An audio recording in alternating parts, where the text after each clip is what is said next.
Welcome to Fueling Your Legacy, hosted by Samuel Knickerbocker. Each week, we expose the faulty foundational mindsets of the past and rebuild a new, stronger foundation essential in creating your legacy. We've got a lot of work to do, so let's get started.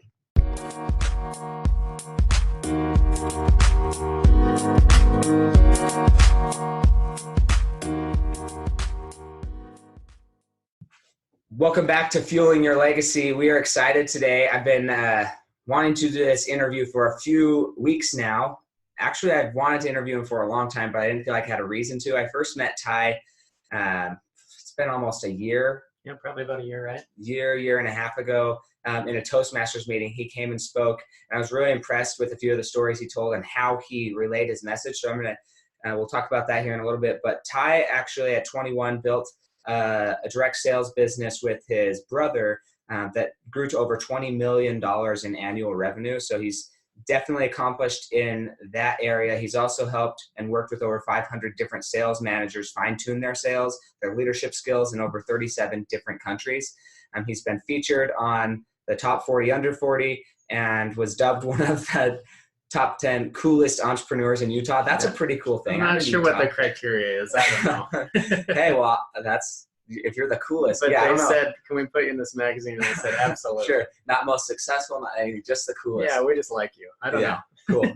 No, that's awesome. Also, he's an author, which on Wednesday, I actually did a book review of his book, The Power of Storytelling. And I think everybody should go pick that up, obviously, from the end of this. At the end of this, you'll agree with me and you'll want to know how to share your story with other people by then. But he's just helped thousands of people transform their ability to share their message. And so that's why I'm so excited to have him on here to help you guys share your message. So awesome. That's that. Ty, if you want to just give a little bit more background of who you are and what got you into speaking or being an author. Yeah, so as you mentioned, my background is as an entrepreneur, and as my brother and I grew our business, I found my role more and more was in speaking and training and developing our team. I fell in love with the leadership side of things. I fell in love with the opportunity to present and to teach. I just think it's a fun process. I feel like I can bring some of my natural innate skills to it, but also make an impact in people's lives. And so once our business got to a point that I could look at what else do I want to do with my life, I decided I wanted to speak and write. And so it's led me down the road of, I've written 4 books, The Power of Storytelling being one of them. And I primarily do keynote speeches for companies and associations, organizations all over the world. So I travel quite a bit, speak for all sorts of different groups. In the area of storytelling, I speak a lot for insurance, financial advisors, salespeople in all sorts of realms, quite a few leaders in different capacities where I'm helping them with their presentation skills, with their developing their story. I've spoken for and worked with a lot of nonprofit groups and helping them deliver their message around philanthropy and how do you share that in a way that people engage and connect with. And I get a chance to coach speakers and others on presentation skills and things. So it's a fun process. I really enjoy what I do. Yeah, that's cool. I think the first time I really recognized as somebody who works with finance and works with clients trying to help them make some mental shifts in their financial life, I first was introduced to the book, I think it's called Story Selling for Financial Advisors. Yeah. And that opened my eyes a lot to just the need for it. I feel like that book is really outdated though. I think it was written, like some of the examples they use, it was like older, pre-Twin Towers. And I was like, this stuff is like before the .com bubble. I don't know that we're in the same market anymore. For sure.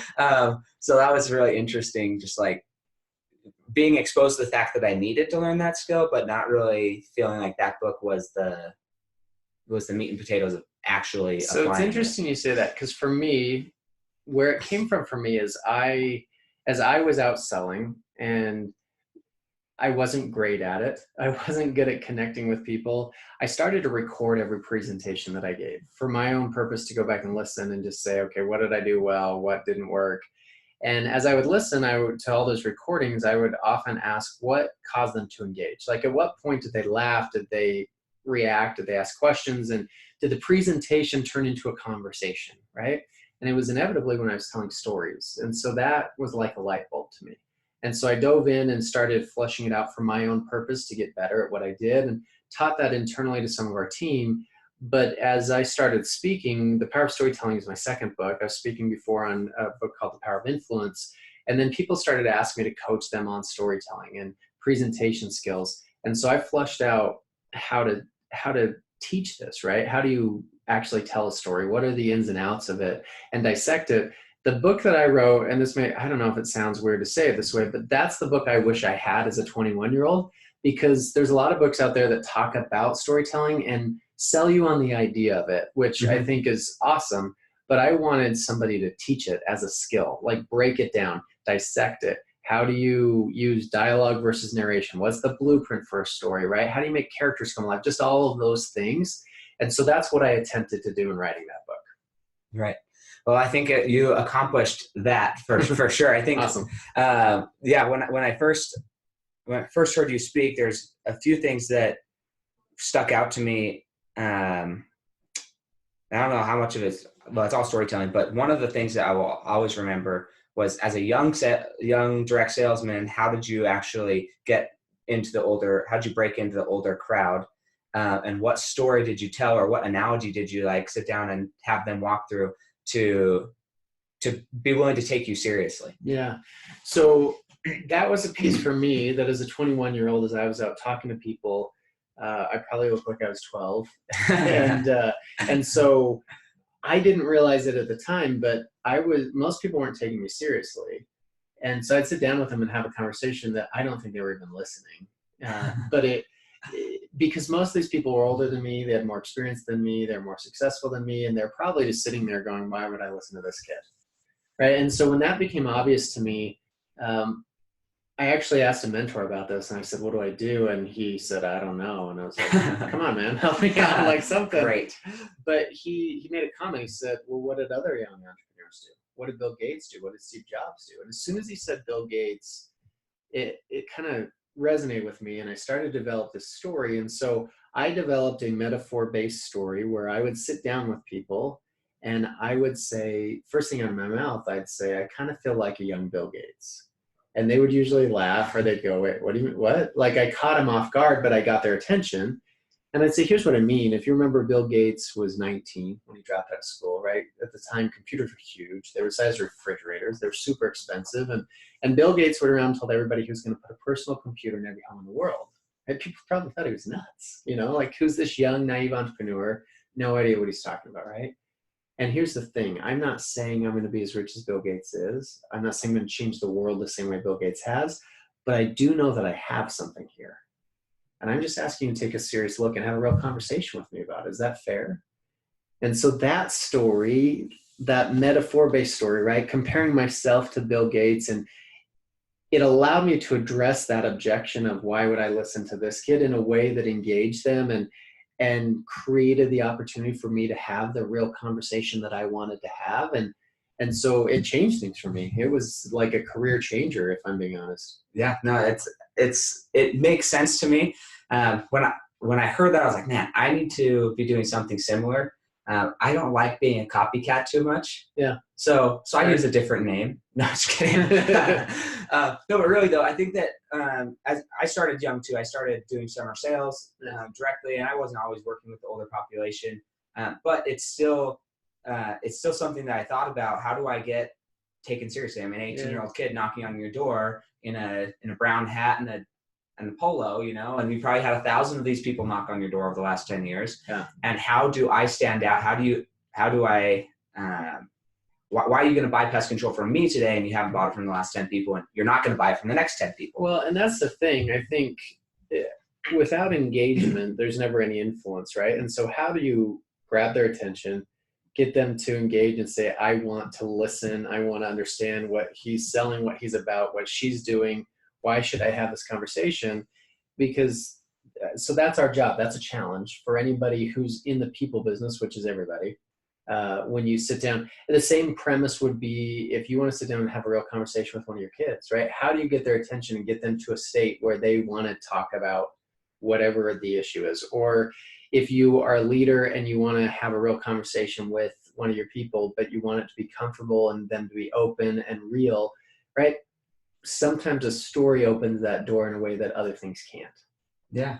And for me, it also like hopefully would make it memorable and build almost build an instant relationship where like nobody else has a story. Everybody could tell a pest control story. Everybody could tell a story about why their product is good, but or like about the product, but to tell a story about you and have that connection with the person, nobody else has your story. For sure. Yeah, I like to say that the more personal the story is, the more powerful it is, because you own it. You can't duplicate it. Nobody else is going to hear that story from anyone else because it's yours.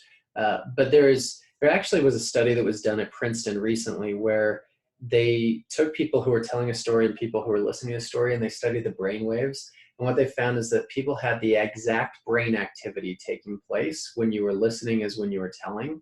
So there's an actual connection that takes place. Stories have a unique power to connect us. A friend of mine who talks a lot about storytelling, she kind of came up through the storytelling festival world. And she and I had this interesting conversation on my podcast. We'd like dove into it and kind of went back and forth. I'm like, what's your take on this? It's kind of interesting. But she likes to call stories a Trojan horse approach, right? Because it's just like sneaky, and but it's so natural that it comes in and all of a sudden people are like, oh yeah, I'm right there with you. And you're just telling a story that they're engaged with and they don't really know where you're going with it, but it engages people at a unique level. Yeah, no, I was just sitting down with a client yesterday and I was trying to express what I was doing was setting up a sale. That's what I was doing. I'm like, she's very brilliant. She's got multiple PhDs, multiple MD, like she's a very sharp person. Not a lot gets by her. So we're like 2/3 of the way through this story. And she's like, okay, so what do you like? I get now that I need something. What do I need? Right. Where before she was like, oh, I don't know if I want this. But I was like, okay, well, let's just analyze some things. So I started telling this story about things that are going to happen or things that have happened in the past. And about 2/3 of the way, she caught on that she was being told a story with the end goal in mind that she needed to take my recommendation, and she did. So, but it's interesting how it is. I like that term, a Trojan horse, because the idea is when you begin the story, people don't know what necessarily the outcome is immediately, hopefully. Yeah. Maybe they do. And they're just like, maybe they just need the story to hear it and for the pennies to drop and for things to click to where they're ready to move forward. Because this is the name of the podcast here is Fueling Your Legacy. So I do my best to bring on guests and provide content where you're going to have tools, mindsets, habits, and behaviors that are going to help you create your meaningful legacy. For me, that definitely is going to be helping people heal their relationship with money and transform that. But for everybody else, that's different. And I want to know how, from your perspective, how do we start telling our story and clarifying our story to where that's an easily transferable story, so that when I tell you, it's catchy, it's something that you can easily duplicate. It's not like, well, this really long story, it's going to be an hour to tell this guy's story. Nobody wants that. Somebody wants to, maybe if they want to be able to tell it in that much time, then there should be enough content. But also, if they're trying to relay a 3-second story to their friend, or maybe not 3 seconds, but 5-minute story, I met this way cool guy, you need to go read his book, or you need to go learn more about him. How do we make sure that story is relatable and shareable? Well, I think you probably have different versions of your story, right? I could tell my story in 60 minutes and bore everybody to death probably, but I can also tell it in a couple of seconds, like you said. So one of the keys to that, for me, there's more to the structure of a story, but the simple version of it is an influential story follows a model of being struggle to solution. So the way that works is you hook people with the struggle, you help them with the solution. There's something in our bodies, in our DNA, that we respond to struggle, to conflict, to challenge. It just engages us emotionally, right? Think about it from a movie standpoint. If we were to go to a movie this afternoon and you're excited because you've seen the previews and it's supposed to be incredible, and you sit down and you've got your drink in one hand, your popcorn in the other, and you can't wait to see this movie, but it ends up being about a guy that just merrily skips through life. No ups, no downs, everything's great, it's perfect. We would all leave and go, that was the stupidest movie I've ever seen, right? You're just, what's the point? problem is that's often how we position our stories, is they're just solution to solution stories. Like, you know, I'm great and I've always been great and I'll always be great. And, you know, if you work with me, that'd be great. Right. And there's nothing engaging about that. And so thinking about your story and from that standpoint of what you've accomplished, what you've done, but what you've overcome in that process, because there has to be a relatability piece. I think there's a balance in storytelling between relatability on one side and credibility on the other side. So if you think about that struggle, that's the relatability side, the solution's the credibility side. And that doesn't mean that necessarily you've figured it out or you've done everything that you want to do. Solution doesn't mean that you've arrived. It means that you're moving in that direction, right? So for example, if I were to tell you a story about if I'm casting a vision, right? Say I started a business or I'm leading a team and we've got goals for this quarter and I'm painting the picture of where it is that we're going. That's directional. It's not positional, right? I'm saying this is where we are. These are the things we're dealing with, but this is where we're going. Same thing just a second ago. I just did that with you with that Bill Gates story. I'm not where Bill Gates, I never will be where Bill Gates is, but I can say, look, I get that struggle as a young entrepreneur. I understand where I'm going. And if I can tell it with some confidence and some clarity, I can show the direction of where I'm going. So I think part of it is flushing out, you know, what is it that you've overcome? What are the struggles that have made you who you are? And there's an element of vulnerability in that that's scary. And I think a lot of people, I think we've been trained to avoid that at all costs. I think our brain naturally avoids that because it's uncomfortable at times, but there's power in it if we're willing to talk about some of those things, right? So when I sit down and talk to, you know, leaders, the story I'm going to share is not going to be, here's how great I am as a leader and here's what I did and here's why you should do it. There's a lot of failure in that process. There's things that I learned. There's mentors who have taught me how to look at things differently. There's growth in that. There's struggle, and then there's solutions that I can present in the process. If I'm going to sit down and talk to a speaker, it's not going to be, you know what, I'm so great on stage. This is how I do it. But these are the things that I've learned. This is what's worked. This is what hasn't. This is, you know, where I've bombed, and this is what I've learned from it, right? There's struggle to solution in all of those stories. Yeah. Something that I think the self-disclosure part is the main key, especially for me when it comes to a lot in my dating life. When I was dating to get married, that was a struggle. Like how much do you self-disclose to like let people know that you're human? You're not like this some like knight in shining armor or something. But on the same token, leave them feeling like you still are, but they know that you've struggled. They know that you've actually been to battle and you've actually you still are battling, but they love you anyways. But that's the piece of it that I think there is a struggle to solution, right? It's not struggle for struggle's sake. We don't want to hear that your life sucks, that you're in the worst place. And that doesn't mean that people can't be there, right? But from a story standpoint, to engender trust and to build credibility, to build that legacy where people go, I want more of that. I'm engaged. I'm intrigued. I want to hear more. There's an element of that authenticity and reality to say, you know, these are some things that I've struggled with, and this is how I've fixed that, or these are the things I'm doing to get better, or this is how I'm moving to improve myself.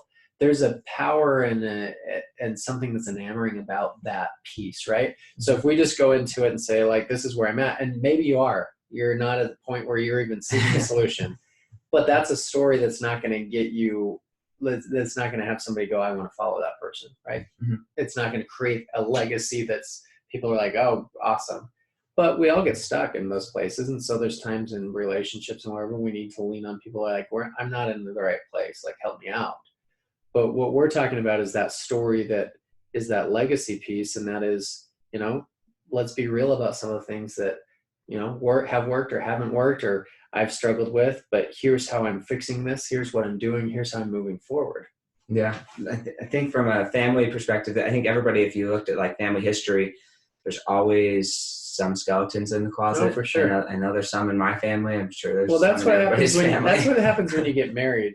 Like realize as you start to explain your family to somebody from the outside, like, oh yeah, we're messed up. Yeah, like we've got our issues too, just like everybody else, right? Yeah, exactly. But I think I wish, I don't feel like I got this from any of my grandparents necessarily, but I'm trying to change that in my own life and say, okay, well, these are things that I saw in my grandparents, things, traits, things that they had, mentalities they had, that I want to be able to share with my children and with my great grandchildren. And that's how do I take their story and either make it mine to a degree, or how do I help them transfer that story and create legacy in story? Because not everybody has a business, not everybody has or wants to have that, but I think that everybody has an innate desire to be remembered. For sure. If they didn't, why do we have gravestones? Why do we have anything, right? If there's no need to be remembered. And I think, more and more there's a sense of, just look at like the growth of Ancestry.com or 23andMe and some of these, there's a sense of legacy. And I haven't studied the trend of it to understand exactly what all fuels that. But in that, one of the catalysts and one of the biggest facets is story. Those stories have to be passed on. And we all have those pieces. And so hopefully you think about some mechanisms on how you do that and how you can help facilitate that in your own family. I've thought about, for me, just I'm not good at writing in a journal. I wish I was. I am not. My wife is awesome at it. She writes in a journal all the time. But because of the nature of what I do, I host a podcast. I speak. I have video all over the internet. I've written books. So there is a legacy I'm creating for my kids and whoever is interested, I guess, because of the things that I'm putting out in the world. And we live in a world that you put on the internet and it's there, right? It's going to stay. And so I don't know, there's ways that you can create legacy that I think are interesting to think about. Yeah, I haven't really thought of that either. I was really good at journaling for the first, up until we had our first kid. I probably missed like 6 days in 8 years. Like That's awesome. That's impressive. Really good. Then I got married, and there were a few more misses, and then we had a baby, and like a whole year's worth was in like 20 pages. That baby destroyed my ability to journal. But we just had a baby. My wife just had a baby last Thursday. Congrats. Thank you. And I've recommitted this year. I'm journaling every day, at least for 1 year, to make sure that I capture it. Do it. That's awesome. It. And I've been strong so far. So we're on the 16th. Well, hey, as the host of Fueling Your Legacy, that should be like the requirement, I think. You got to be on top of it. Yeah, I don't know. But I like this idea though, because not everything has to be written. No, it doesn't. And for me, my natural skill, I've written books, and I'm an author of 4 books. That's not my natural skill set in writing. That's part of what I do, because to teach it comes with it. But my natural skill set is more in speaking. Mm-hmm. And so even like, if I were to, for me, it'd be easier to do an audio journal than it would to do, a written journal. Right. Right. So whatever works, I think. Well, if you think about it, this just came to my mind. If you think of like probably even the Bible in large degree, from what documents we have, was all passed down in story and then written down hundreds of years later. For sure. If you look at like the ancient Indian traditions or anything, a lot of that is all. Well, it's all storytelling. Like that's what was the I think our minds, because of that, our minds are very genetically programmed to learn through stories. Because that's the first form of communication that existed. You think about your young kids, they will learn through stories well before they learn to read and write. So our minds have an innate ability to grab onto stories, to connect the message of those stories, and to remember those stories. I've with audiences said, okay, let's go back. These are stories you haven't heard for years, but what's the takeaway of the ugly duckling or the tortoise and the like simple stories that people will always remember the takeaway message, because stories stick. Yeah. So how would you say it's helped you from I don't know how many kids do you have? 3? 4. 4. Mm-hmm. How has it helped you in parenting, being able to tell stories? Has it diffused some of the animosity between parent and child? Yeah, for sure. So, to be fair, my oldest is just about 13, so I don't have like the teenage years experience to give here's exactly what to do. Nor would I, even if I had, I don't think. But yeah, I use stories all the time with my kids. And some of those stories are personal stories. Like my kids love to hear stories of my childhood or my wife's childhood, and not just stories about like, here's what we did great, but like some of the stories of, this is where I screwed up, this is something that I learned, or, I remember doing this and grandma teaching me this lesson, or whatever it is. So stories are part of that. Some of those are just fun, entertaining, like just to create connection within your family. You have those funny stories that carry on for generations, right? And the funny story about Grandpa so-and-so, and one of the things you've probably never heard about Grammy is this. Yeah. And so, yeah, stories are a big piece of it. They engage kids at a really simple level. And so I try and bring that in as much as possible. And even for me, this is just me, my kids, my kids listen to my podcast. Literally the other day, they were watching the Chipmunks movie. Mm-hmm. And so I pulled up How I Built This, because he had just interviewed the guys who started the Chipmunks.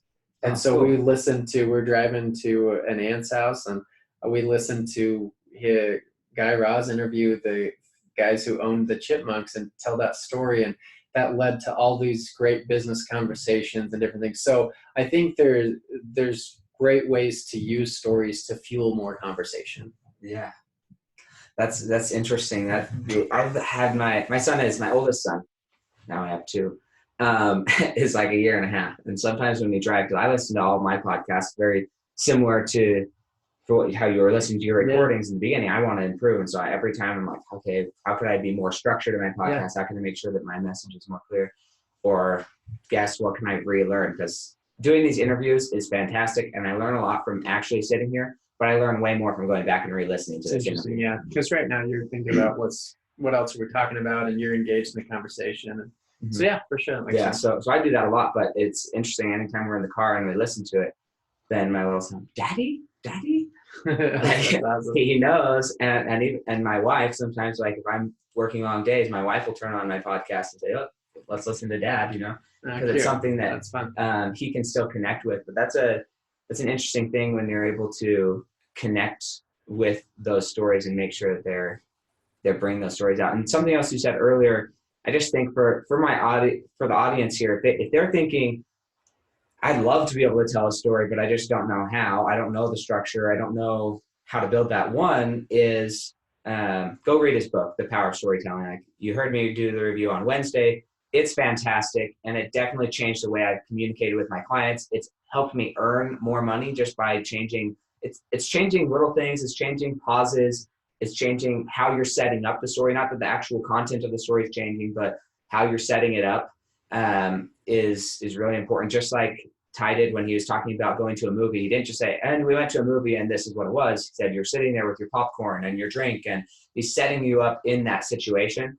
Learning those little detail things, and you're sitting there with me. So now you're in the room with me. Learning those little details engage people into the story. And so that was really helpful in the book. Some of those big takeaways that are just really important to just tweak a little bit, and it can completely transform it. But something you said about, I don't know if it was on the podcast or before we got started, but you were helping people. You interviewed somebody just recently and you helped them tell their story, right? Sometimes people do need to be coached on their story. They need just like the little coaxing for sure to get their story out. And I don't know if that's something you offer as a service or help people with outside of your books, but have you ever thought of that? Like just helping people tell their story in that manner? Yeah. So outside of books, I do some one-on-one coaching. Typically it's with executives I'm helping them put together presentations, or salespeople and help them flesh out some of the stories that they're going to use, or speakers, and I'm helping them kind of put together their content, their speeches. So I do some of that for anybody that may be interested. But yeah, I think what your point is valid in the fact that stories, they take practice, and the more you do it, the better you're going to get at it. And so for somebody who listening goes, I'm just not very naturally good at that. Great. So, but it's a skill that you develop. There's some people maybe a little bit more natural at it than others, right? Maybe you come in at, naturally you're a 5, on a 1 to 10 scale, and somebody else is like a 2. Well, if you learn some of those techniques and you practice some of those things and you tell your story and maybe you record it and go back and listen to it and go, oh, I could change this or I could tweak this. If you treated it as a skill, you could very easily be a 7 or an 8, in how you tell that story. And so that's one of the things that I think is interesting is we don't think about storytelling as a skill, and it is. I think it's one of the most underrated skills in business because if you can engage people and you can move people, I mean, you can sell, you can lead, you can influence, you can teach. All of those skills are what you want to be in business, regardless of what you do. But those are the same skills that I would say any parent wants. Those are the same skills that you want to, be able to move people in whatever capacity it is. Maybe you're involved in, community efforts or in your church or different things. Those are skills that are important to be able to communicate ideas and to be able to connect with people. So I think we just need to understand that it takes a little bit of practice and a little bit of work to put time into it. So where did you actually go and to research and study to learn your storytelling skills? Is it just tons of analyzation of your own stuff, or did you look at other leaders or coaches or mentors to learn the art of storytelling? So analyzation of my own stuff, analyzation of other people. I study great speakers, comedians, storytellers, salespeople. Like I watch a lot of comedians on Netflix or different things, like comedians that I am interested in. And I'm not just like, oh, that guy's funny. I'm analyzing, like, what did he do? Why did that work? Wow, that pause was perfect. His timing was just killer in that. Like, let's watch that again. For me, it's a study of a craft, right? I've read virtually everything there's ever been written on storytelling. Many of those authors have become like good friends of mine, and I've interviewed some of them. I've sat down with them. I've hired coaches along the way. Now, to be fair, this is what I do. Right. And so, for sure. So I'm probably more in depth than most people ever should be. I've watched myself. I'm a professional speaker, but I've watched myself on video. I mean, thousands of hours. Like, not an exaggeration, not a joke. I mean, just hundreds and hundreds of speeches, an hour at a time or whatever, that I analyze every word that comes out of my mouth and every movement and every gesture and every pause and every facial expression and why am I doing that and it's painful, man. That it's not fun, but for me it's a craft. This is what I do and I want to get better at it. And so it's something that I've worked at for years, originally because this was part of the process for me to sell and to lead my teams and to give presentations and building our business. And as simple as this sounds, as I got better at it, our business grew. Sure. It's just simple. More people responded, more people bought from me, more people, signed up, all those things. But now as a speaker, the better I get, the more people laugh, the more people cry, the more people engage, they take notes, they're fascinated by it. The more those people come up to me after and say, I want to recommend you to this other group that I'm part of as a speaker, the more I get rebooked. Just as I've gotten better, it just perpetuates in any capacity. But I also notice, even just simply put, like with my kids, the better the story I can tell, the more engaged they are, and the more they remember it, and the more they'll repeat it. There's certain stories that they'll come back and go, Dad, I just love that story. And I was thinking I told my friend that or whatever. That's what I want, right? I'm telling it to them because I want there's some kind of reason. There's a lesson in it or whatever it is. Sure. And maybe they don't get the lesson right away, but years later, they're like, my dad told me this story. I wonder if this is what he meant by it. Yeah, for sure. Some of those things will click later. Get across. Yeah, hopefully. Fingers crossed there. So I'm curious, as you said earlier, there's no I'm great, I'm still great, I'm always going to be a great thing. When you were going into this, whether it was going into the initial sales or just diving into okay, I'm going to be a storyteller coach. I know a lot of people that I've spoken with, when they decide that they've found their calling and they're going for it, oftentimes there's a lot of naysayers. So there's a lot of people who just try and you cannot make money teaching somebody how to tell a story. You can't make money doing that or doing this. And it's no, if there's value, if I can get so good at whatever it is, so good at learning how to tell a story, learning how to teach somebody to tell a story, that's what Ty's good at, But no matter what your craft is, if you go good enough at it, you're going to be able to produce income and create a life and a legacy for yourself. But how do you silence those naysayers, people who are trying to hold you back, or how did you feel about them during the process? I've never dealt with them, so I'm just kidding. That's just great. They just never showed up. Yeah, they just always, everyone cheered me on. It was great. Actually, I put a quote on Facebook and Instagram this morning that was, beware the people who don't clap when you win. Because it's true. Like, there's some people who, I don't know if, sometimes I think they're threatened by it, right? There's some insecurity there and they internalize it differently. Like, oh, I wish that was me or whatever. But there's other people that are just going to be downright, negative about it. Actually, it's interesting you ask this question because I did a podcast just 2 weeks ago, maybe. My podcast is called the Relevant Leadership Podcast. And I did a podcast on how to deal with negative people, how to deal with these naysayers, because I wrote a blog that I shared. So a couple of years ago, I spoke at a CPA conference. First off, not the best audience. Second, not my ideal audience, right?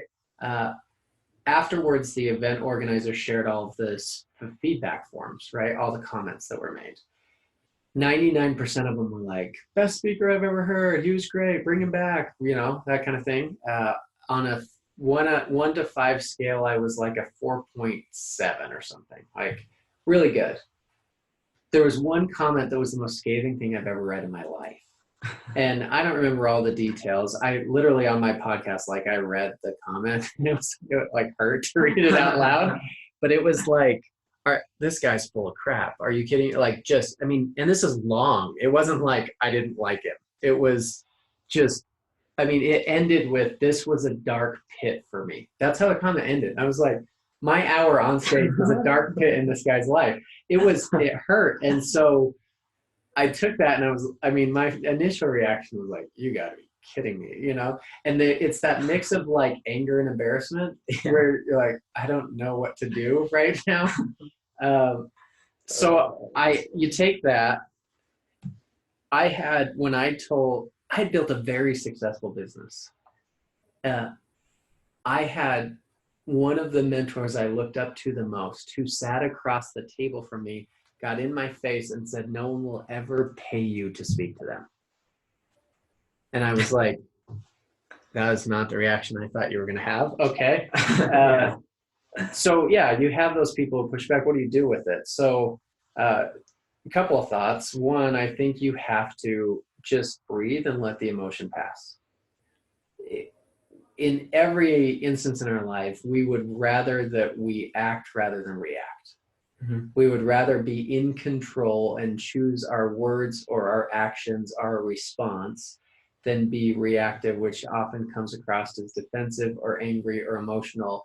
And it's just not what we want. So I read that from that guy and I just had to give it a little bit. I had to let it sink in. I had to distract myself. And, if you study anything around, mental health, they call these grounding techniques, but there's things you can do to kind of get yourself in the right frame of mind.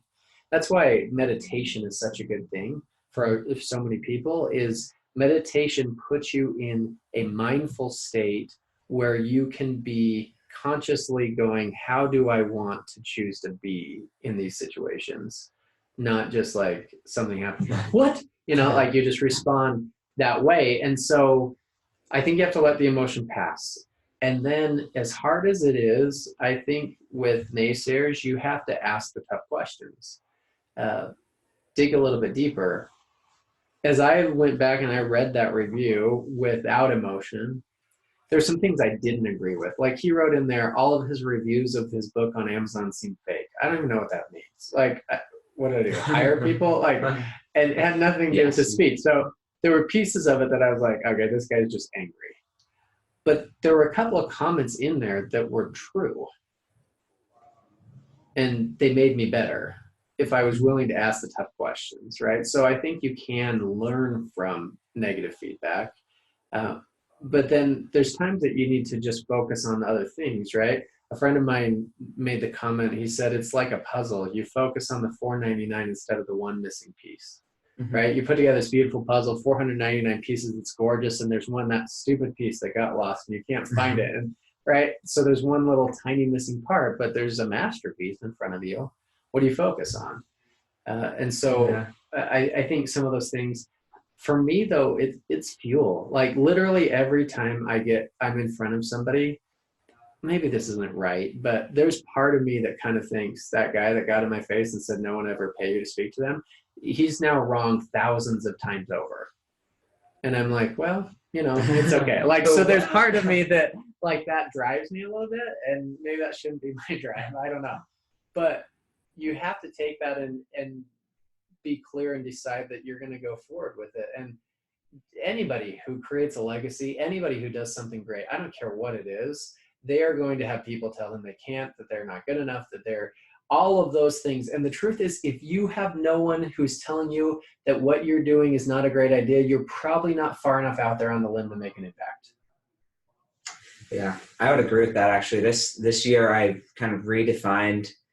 I got tired of this old, every New Year's, right? Or leading up to New Year's, you talk about these New Year's resolutions, and everybody's like, set some SMART goals. And I was like, okay, yeah, set some SMART goals. Let's define what SMART is. And so I redefined what SMART goals were. Cool. And I was like, look, this better be sexy. When somebody sees this goal, they've got to be thinking about this. They can't get it out of their mind. They're turning heads, or this guy's doing this crazy thing over here. And I just I'm driving, but I can't not watch this happen. Right? Your goal should be that sexy, that attractive to other people, that people want to come and see. And then it should be massive, so massive that you can't possibly do it by yourself. And that just, it draws people in more, hopefully. And that's where I love the Bill Gates story as well. Cause the idea of putting a computer in every household in the world is just there's no, it had to be crazy. There's no, that's ridiculous. But then the other thing is it audacious enough? Is it out there enough to create separation? Is it out there enough to create a tribe and say, look, these people believe in me, those people don't? Because if there's no opposition, it's so funny to me when you start thinking of who owns businesses, right? I interviewed one guy who owns all of the payday loans in the Salt Lake Valley. Okay. 4 different brands. And he just competes and pits them against each other. I'm sitting there talking to this guy. I'm like, this happens probably in so many industries. If you think about it, the car industry, who owns all of Dodge, Chrysler, all these people, it's all the same owner. They're just advertising against themselves. You need opposition. If you're really going to go create ambassador impact, like you said, you need that opposition. If you don't have that opposition, you're not creating big enough impact.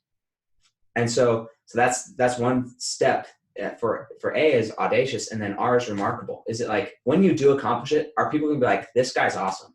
This guy did this. We carved 4 faces on the side of a mountain. Mount Rushmore, whoever had that crazy idea. Yeah, that's a nuts idea. Who thought about that? And how do you choose whose faces? I still don't know why some of the faces are on there. I'm just okay, George Washington, Abraham Lincoln, I get Jefferson, maybe why is Roosevelt on there or whatever, whoever the other guy is. Yeah. What did he do that's so on the same level as these other 3 that made his face up there versus the other 50 or 60 different presidents of the United States, or Martin Luther King Jr., anybody else who was super influential? Why is he on there? Whoever even asked that question, I don't know. That's a cool mountain, Somebody carved faces up there. But then are you being transparent? Are you actually sharing it? Because you can set all these massive goals and never share it with anybody. I like that. And then there's there's no engagement. Yeah. And there's no accountability. It's not going to happen. And so is there transparency? Are you documenting it? Are you sharing, letting people into all the bad things that happen, as well as all the good things, all the setbacks, as well as all the jet fuel that's launching you forward? So anyways, I redefined it because I was tired of the old stupid acronym. I like that. That's awesome. So, but yeah, SMART goals, you can set SMART goals now and feel comfortable doing it, just outlandish ones. Cool. Yeah, that big, hairy, audacious goal, right? I like that, the way you've done that. Yeah, so cool. That was a training I did for my team, because I was we just need to get out there a little bit more, get our minds focused. But all of those things, once you set that goal, it comes down to what story are you telling about that goal. Just because you have this great goal, are you able to transfer that into a story and actually engage people into wanting to help you, wanting to join the bandwagon of okay, yeah, I actually want to be part of this goal. If there's no story, then it's not going to happen. That's did you watch The Greatest Salesman in the World? Not The Greatest Salesman. Greatest Showman. Yeah, that's my favorite movie of all time. Me too. I was like, it like any entrepreneur who doesn't love that, it's like, go get a job. I don't know. yeah, Because it's well, I love the soundtrack and all that, but it's such a great story. Now it's not all true, but you know, who cares? Who cares? It's a great movie. Yeah, who cares? I know for myself, like I was so dialed in for working when it came out that I was like, no, I'm not going to go see it. It's a waste of time, whatever.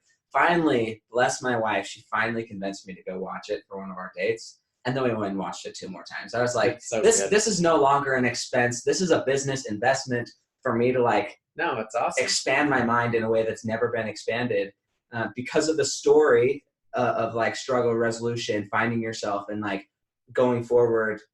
And I loved how family centered it was. Yeah, I love that message, right? I mean, go and change the world, but then remember what you value. Yeah, we in my family, we listen to the soundtrack and watch the movie all the time.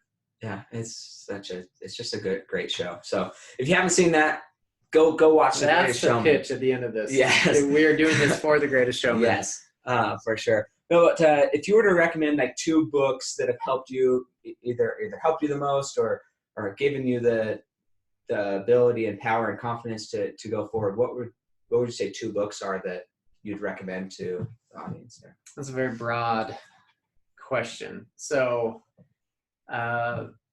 there's some, I don't know if I'm going to stick to 2 here. I love to read. Okay.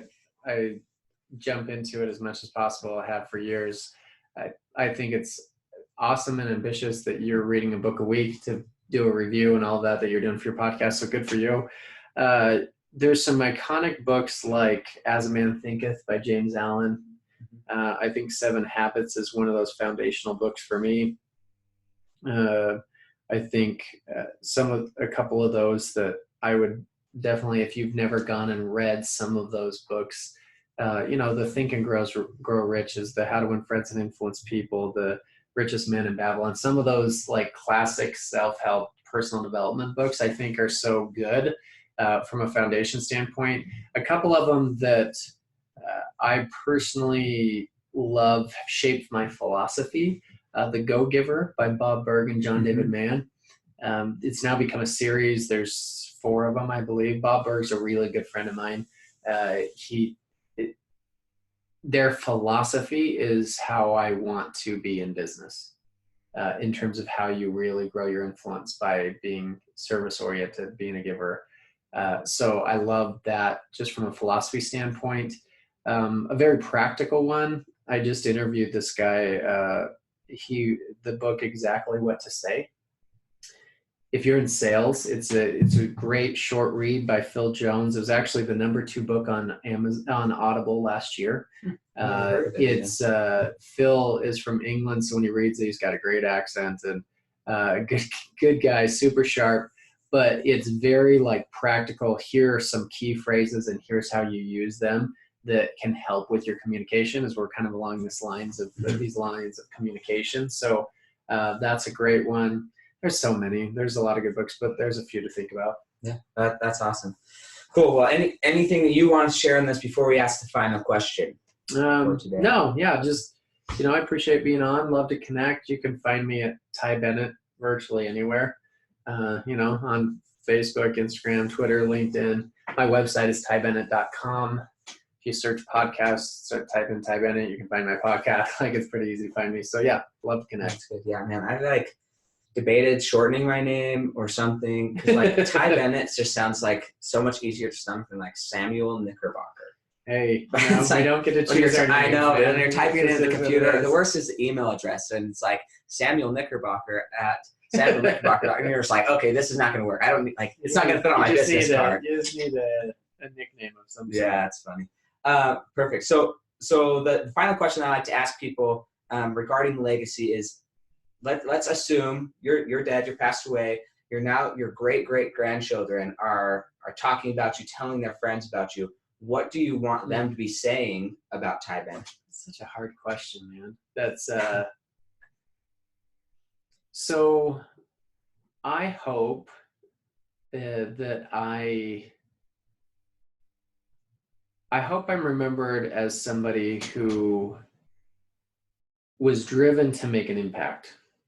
I hope that I'm remembered as somebody who loved people, who wanted to serve, who wanted to give, who was always willing to do those things, and not just viewed as somebody who was trying to make more money, or who was ambitious in the negative sense, right? But I think ambition's good, and I believe I am ambitious, and I've done some good things, but I hope that people see the value set that drives me, and that's on me to live my life in a way that expresses that and that shows that. I hope that my family knows what I prioritize, that my faith and my family mean more to me than all of the other things that occupy a lot of my time. And so, that's an interesting thought as I say that out loud, to reassess how I spend my time and what I do there. But yeah, somebody who loves life and who loves people and who is driven by, making a difference, making an impact in the world. Cool. Well, I'm sure that's what you're gonna get. That's what I've gotten from the book that I've read, and now spending an hour or close to an hour with you, listening to you speak. That's what shines through to me. It's cool. Like your family and your faith are super important to you, and you really just want to help people and help them share their message. And so it's always exciting. I like listening to you I've heard you on a few other people's podcasts that you've been guest on as well. Cool. And it's just great to hear. It seems like there's a few stories that are consistent, but then I feel like I'm always hearing a new story too. So that's exciting from a storytelling standpoint. You are getting more stories, even though you want to perfect the one story that you have. So definitely go follow Ty I would say follow him on Instagram, follow him on Facebook. I'm assuming you put things on YouTube as well. Yeah, you can find me there too. And you probably find a lot more of your speeches on YouTube, or are you limited? Yeah, so most of the time there's a couple of full speeches out there probably, but there's clips and previews of all sorts of different speeches, and we do a lot of different videos on specific lessons and stuff that we put out there. Yeah, that's cool. Yeah, definitely. If you want to hire him to speak at your event or with your group, he'd be phenomenal at helping. If you're in any form of, I would say any form of personal interaction with people, because it's way more serviceable than just like if you're a salesperson or if you're doing X, Y, or Z thing. Everything we do in life is going to be some sort of sale, with our children, with the gas attendant, whatever it is. Like, we all have to be doing something and interacting. And in every interaction, somebody's buying an opinion and somebody's selling an opinion. And so we always have to be able to express our opinion in a way that people are going to receive that. And so definitely go and hire him to speak at your events. He'll appreciate it. His family will appreciate it. But yeah, get to go onto those other social media places, because you get to know him as a father as well, and as a husband, get to see him interacting with his family. And that's exciting for me, I think, to be able to see how that interaction happens with the people that I meet, because it peels back the curtains and you get to know who really they are on the inside as well. So thank you so much, Ty. We really appreciate it. And we will, for all of the listeners, if you guys will take a screenshot and tag yourself, Ty, and myself, and post on social media, then we'll give you a shout out on Fueling Your Legacy. And thank you for listening. Catch you next time on Fueling Your Legacy.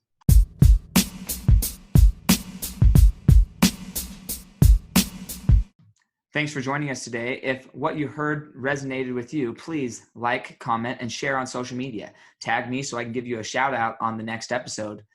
And thanks to all those who have left a review. It helps spread the message of what it really takes to build a legacy that lasts. Catch you next time on Fueling Your Legacy.